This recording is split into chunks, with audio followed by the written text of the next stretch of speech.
Street talk, what it is, man. It's your boy back at it once again. Y'all already know we gotta touch on another topic that's going viral. Straight up, since I'm from Texas, I gotta speak on it. Shout out to all the artists in Texas doing their thing. You know what I'm saying? It's a hell of a game out here. I know for sure with Texas, man, we've been pushing this shit for a very long time.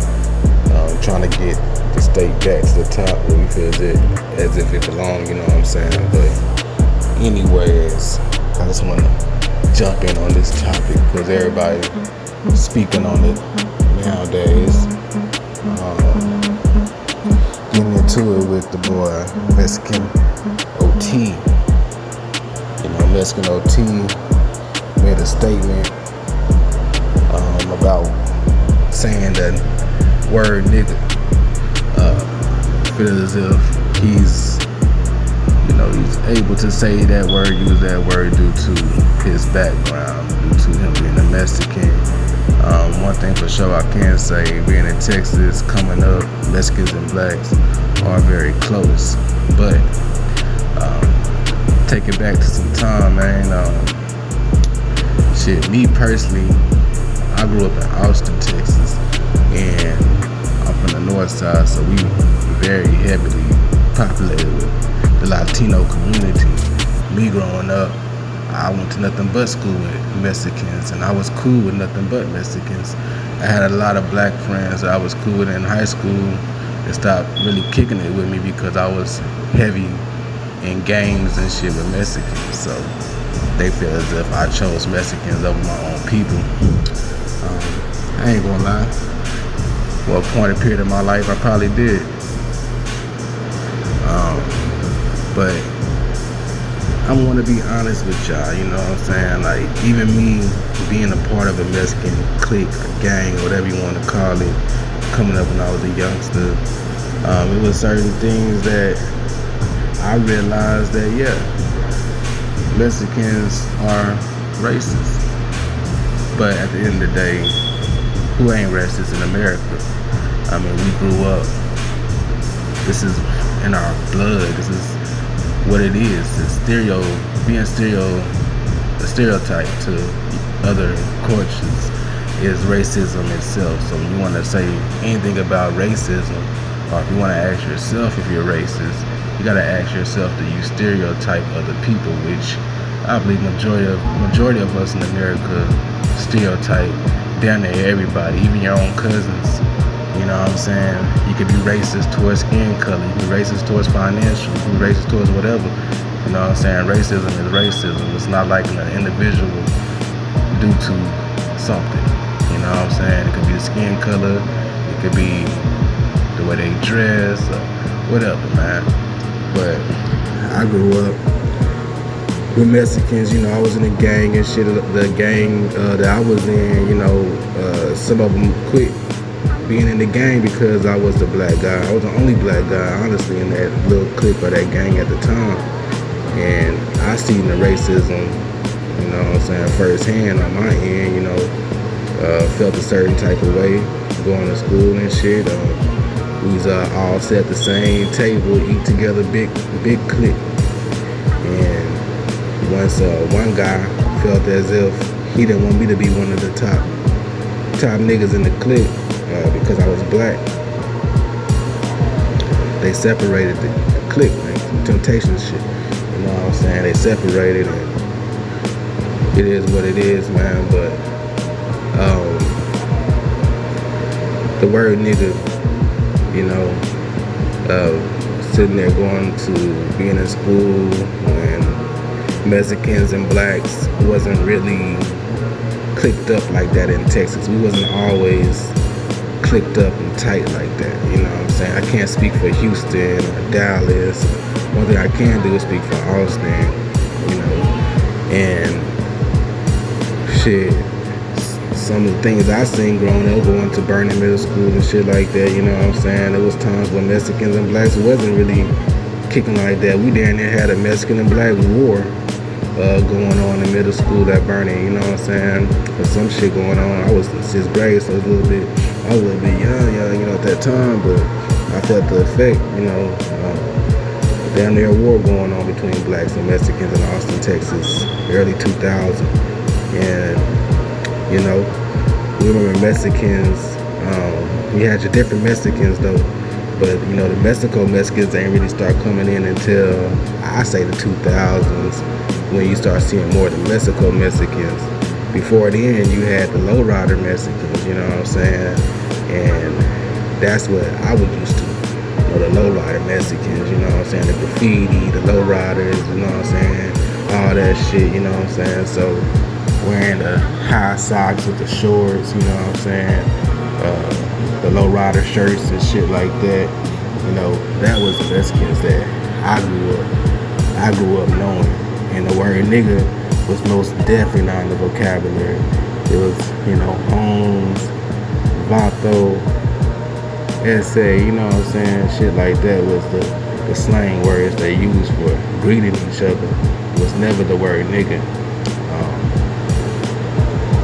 But I never was one of those people that felt as if the word was something that had power over me. I never wanted even my kids today to feel as if that word has power over them. We shouldn't be angry or get angry because somebody chooses to use the word. That shit has no ties to us. You know what I'm saying? At the end of the day, you allow that word to have power over you, then you just a weak-minded individual. You should never allow that word to have power over you. So anybody should be able to use it however they want to use it. You know what I'm saying? As long as nobody touching you, I feel as if it shouldn't matter what nobody say. We got to come to a point of maturity to let words be words, but I don't agree with Mexican OT. Not the fact that he said, not with the part he said, I use the word of any black guys or any men in the building or whatever he said, doing what you gonna do about it type of shit. That respond most definitely is a red flag on what you gonna do about it, because he wouldn't do that shit on his concert stage. I guarantee, that's his full pack of Mexicans, which it probably is. But he wouldn't do that shit on stage, I guarantee. But my problem was not only that he said that, is when he asked, if there any of them here in the room, or any black man in the room, I think he said, that's the problem. It's like, are there any in the room? Now when you sit there and say, is there any in the room, which I'm quite sure there's men that was in that building. It could have been his own entourage, it could have been maybe a camera guy that was probably white, whoever, Indian, I don't give a fuck what color they is. But to sit there and say, is there any of them in the room, means you directing it towards a skin complexion. It's not that you use the word in your vocabulary as a day-to-day use, because if that's the case, you seen a white guy or even your own entourage. I'm quite sure you had some men that came to the podcast interview with you. You could have easily just called them out and be like, yo, what's up, my nigga? I say that to everybody. It's just my way of greeting people or whatever. But when you sit there and you say, is there any of them in the room? Now we get into the point to where you are speaking about a certain race. And I think that's the part that went over everybody's head, is that he said that for, you most definitely pointing out a color, and that's what makes you racist. People gotta start understanding in America, especially our people, the black people, racism might not be the KKK hanging niggas and shit like that no more, which even today we still see those situations popping up time to time. If it's with a civilian wanted to do citizens arrest or some weird shit, black people are still getting murdered by shit like that. Cops that's racist, which most of them are racist too. Like they did George Floyd, the still race KKK killings, but it's being done legally because now they're registered. But other than that, it's like we gotta start understanding that we still in America. America was built on racism. It was built on segregation. It was built on keeping us out the loop. And there's a difference of racism and friendly racism. Nowadays, we're facing more friendly racism than just upfront racism.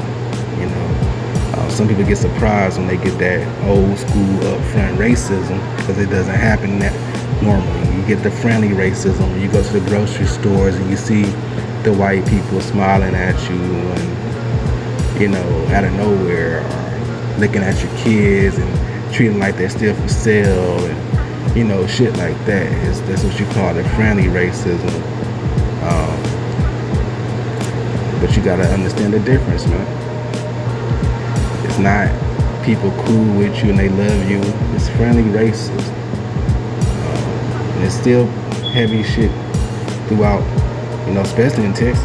If you go throughout certain areas, New Braunfels or Seguin, Texas, and shit like that, you know, there's still areas that you can still feel that racism. Just walk into a store and you'll feel it.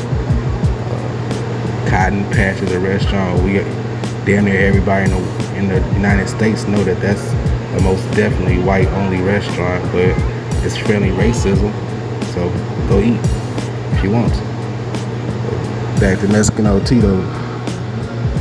You know, people can make money off our culture all day. Don't mean if they love us. Mexicanot can have a half brother that's black. Don't mean that his half brother didn't feel a certain way coming up around Mexicanot. You know what I'm saying? We gotta ask that man those questions and ask him, how did Mexicanot and other people in your family accept you? How did they treat you? You know, that's how you figure out if it's really racism. Just because he have black friends and black half brother don't mean that gets him a pass. Nobody speaks for Texas. You know what I'm saying? Everybody got their own feelings. Everybody their own man, own woman. So don't one person speak for Texas at all. And there's a lot of people that feel a certain way about it. But that's my take on the situation. Street talk. Y'all already know what it is. We gonna always give y'all the real. Got more videos coming. You know what I'm saying? And just y'all subscribe and like the channel, man. We're gonna keep it 100 with everybody. It don't matter. And let's get it.